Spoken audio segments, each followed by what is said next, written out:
दिन पहले महाराजगंज में बोले थे कि मैंने 10,000 श्रमिकों को यूपी से इजराइल भेज दिया, तो हम लोग तो यहीं पड़े हैं सर, तो भेजे हैं तो किसको भेजे हैं? भेजे हैं तो किसको? जय श्री राम भाई। तो देख सकते हैं भाई, ये अपने लखनऊ से सिलेक्ट कैंडिडेट 1383 वाले भाई आए हुए थे, लखनऊ में इकट्ठे हुए थे और बहुत ही अच्छा इन्होंने ये अपना प्रोसेस किया है। सब कुछ इन्होंने अपना डिटेल से बताया भाई, ना किसी का विरोध किया ना कुछ और किया, बिल्कुल शांतिपूर्ण आए हुए थे और पूरा काम अपना शांति प्रिय तरीके से किया था। जब भी मीडिया कर्मी आए थे सबको अपना अपना इंटरव्यू दिया था।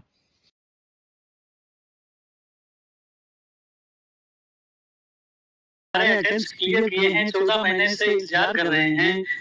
तो हम ये चाहते हैं कि सरकार आखिर क्यों नहीं भेज पा रही है?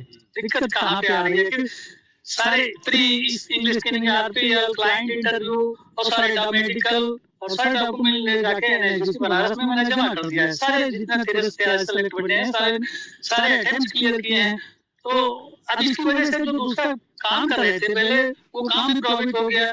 भाई 3-3 महीने अगर हम अपनी उसमें प्रक्रिया में लगेंगे तो कौन काम पे रखेगा? उसके बाद क्या हुआ कि हम जब उसके पास जाते हैं, काम मंत्री के, आप इजराइल जाओ, हमारे पास कोई काम नहीं है। तो आपके चैनल के माध्यम से हम अनुरोध करते हैं कि हमारा जो है जल्द फ्लाइट कराई जाए और हम लोग ताकि अपने जीवन यापन पर बच्चे परिवार को सही ढंग से पालन पोषण कर सके। सर, ये दूसरी वैकेंसी निकाली गई है जी, तो ये इसका क्या मतलब? सर मतलब सेम ट्रेड है, जिससे वही ट्रेड है कंस्ट्रक्शन लाइन का। जी हाँ, जिसमें हम क्लियर कर चुके हैं। सर जैसे जी, जैसे सर ये बैच मतलब पुराने जो 1383 लोग हैं, उनको एक वीक डिप्लॉयमेंट एक आदमी को भी नहीं मिला है, मतलब किसी को नहीं भेजा गया।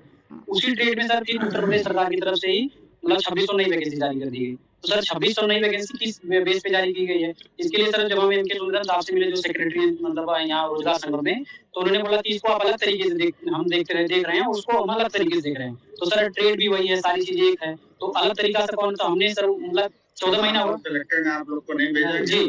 हाँ सर, जैसे उसमें एक चीज ये मतलब जैसे सर 14 महीना हो गया, 14 महीने में सर ना तो रोजगार संघ ने कोई एक नोटिस दी है और ना तो सर एनएचडीसी ने किसी तरह का नोटिस दिए। सर मतलब सिर्फ कॉल पे बस बता दिया जाता है कि आपको वेट कीजिए, प्रक्रिया चल रही है। सर 14 महीने मतलब कोई एक नोटिस इनको देना चाहिए कि किस वजह से रोका गया है और नई वैकेंसी किस आधार पर ली गई। सर मतलब मुख्यमंत्री जी से हम ये अपील करना चाहते हैं सर, 1383 लोगों की आवाज सुने सर, और मतलब पूरी तरह से पारदर्शी तरीके से प्रक्रिया हुई है। इसमें मतलब सरकार ने मतलब बस बहुत सराहनीय कार्य किया, तो ये प्रक्रिया को सर डिप्लॉयमेंट के बाद पूरी तरह से करें सर, हम लोग पूरा करें। हाँ सर, मैं कमलेश राज आप लोग यहाँ पर आए हुए हैं लखनऊ, कहाँ से आए हैं? चलिए सर, हम मऊ जिला से आए हुए हैं। क्या समस्या रही लखनऊ में? सर समस्या रहा कि हम लोग इजराइल के लिए भर्ती निकला था और उसमें हम लोग पूरा वो प्रोसेस पास किया। भर्ती कहाँ निकला? रोजगार संगम पर। तो हम लोग ने ऑनलाइन किया, बाद में वहां से फोन आया कि आप लोग का प्री स्क्रीनिंग टेस्ट होगा। तो हम लोग राजकीय औद्योगिक प्रशिक्षण केंद्र मऊ गया, तो वहाँ हम लोग का प्री स्क्रीनिंग टेस्ट हुआ, तो वहाँ से हम लोग अप्रूवल हुआ। फिर वहाँ से वो लोग बोले कि आप लोग को 2-4 दिन में खबर दी जाएगी। तो 2-4 दिन में हम लोग को राजकीय औद्योगिक प्रशिक्षण केंद्र आजमगढ़ से कॉल आया। तो 5 दिन का वहाँ हम लोग का प्री स्क्रीन टेस्ट हुआ, यानी फिंगरप्रिंट हुआ, पूरा उसका पढ़ाई लिखाई हुआ।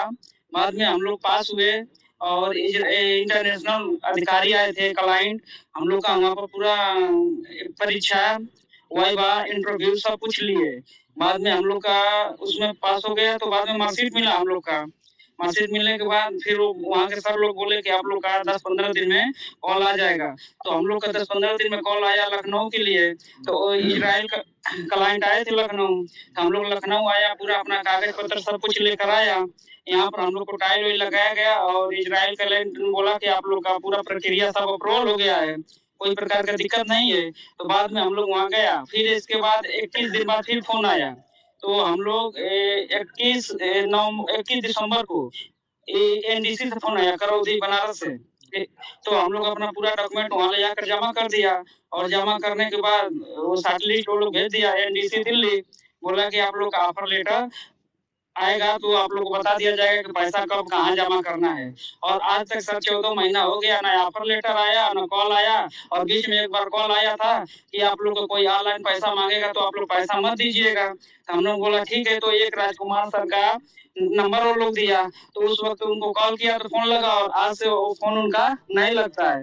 बाद में हम लोग एनडीसी कॉल करते हैं, एनडीसी कॉल करने के बाद वो कॉल पहले लगता था तो बोलते थे कि आप थोड़ा वेट करिए, तो हम लोग वेट किया और इसके बाद अब कॉल भी नहीं लगता है और 14 महीना हो गया और हम लोग आर्थिक स्थिति से बहुत जूझ रहे हैं। अनिल और माननीय मंत्री अनिल राजभर जी बोलते हैं कि 5,800 आदमी हमने इजराइल भेज दिया है, तो उसके बाद प्रक्रिया हम लोग का था और फिर बोलते हैं 2-4 सर देखिए देखिए सरकार से हम लोग यही गुहार लगाते हैं कि हम लोगों का जो 1383 लिस्ट में जो लोग चयनित अभ्यर्थी हैं उन लोगों को जल्द से जल्द इजराइल भेजने की जो है प्रक्रिया चालू करें। लगभग कितना महीना हो गया? 14 महीने हो गए सर जी। इसमें कुछ लोग बाहर से काम छोड़ कर भी आए। जी तकरीबन 20% लोग ऐसे हैं जो विदेशों में काम करते थे और अपना ज्यादा पैसे के लालच में अपना काम छोड़ करके यहाँ आए हैं और इजराइल भर्ती प्रक्रिया में वो लोग भाग लिए हैं और वो लोग सिलेक्टेड हैं।